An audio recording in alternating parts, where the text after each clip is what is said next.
संपूर्ण आध्यात्मिक विज्ञान अमर कथा में स्वामी जी अपने भक्तों को समझाते हुए कहते हैं, क्या बताया है कि सद्गुरु कृपा कटाक्ष से साधक सिद्धि सुजान, सहज स्वरूपी होए रहे सदा निरंतर ध्यान।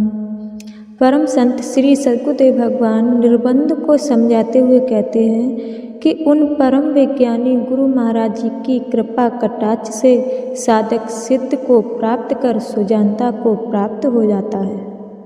सहज स्वरूप में रहकर अपना ध्यान उस परमात्मा के नित्य निरंतर धुन में निअक्षर परम शब्द बोध में लीन रहते हैं। ऐसे साधक इस भव सागर से पार हो जाते हैं, मोक्ष और मुक्ति को प्राप्त हो जाते हैं। और बताया है, सदा सहज सद्गुरु की रहनी, जो कहनी सो ही की गहनी।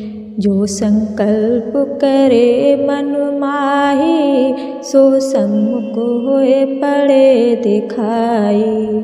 श्री परमहंस देव जी महाराज निर्बंध को समझाते हुए कहते हैं कि हे परम ज्ञानी निर्बंध, जो सद्गुरुदेव भगवान कहते हैं उनकी रहनी सदैव सहज होती है। वह जो भी कहते हैं वही अपने पवित्र हृदय में ग्रहण करते हैं और वह मन में जो भी संकल्प करते हैं वह प्रत्यक्ष सम्मुख होते हुए उसे देखते हैं।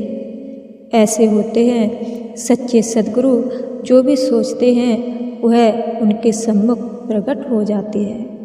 और आगे चौपाई में बताया है कि निर्णय बुद्धि सत्य बतलावे, ताको भेद रहनु में पावे। चित्त दृश्य सद्गुरु में रहे, अपना इष्ट छोड़ नहीं गए। श्री सद्गुरुदेव भगवान कहते हैं कि उन परम शांत सद्गुरु पद के अधिकारी महान विभूतियों की बुद्धि हमेशा सत्य का ही निर्णय करती है। उसका पूरा भेद उनकी रहनी देखकर जाना जा सकती है और वह भी अपने परम पूज्य इष्ट देव सद्गुरु को छोड़कर अपने चित्त में अन्न को धारण नहीं करते हैं।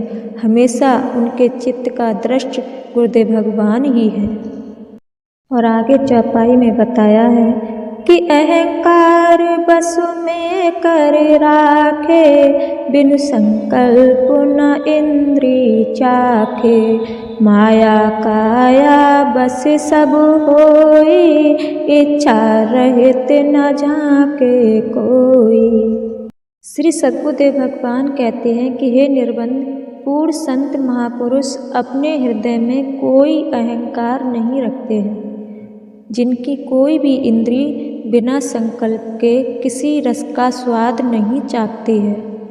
बिना इच्छा के कोई भी संकल्प नहीं बनता है।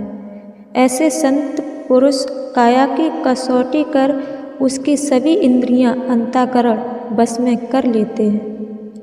माया की प्रकृतियां उनके बस में होकर उनके अनुरूप ही कार्य करती हैं। ये होती है सच्चे सद्गुरु की पहचान।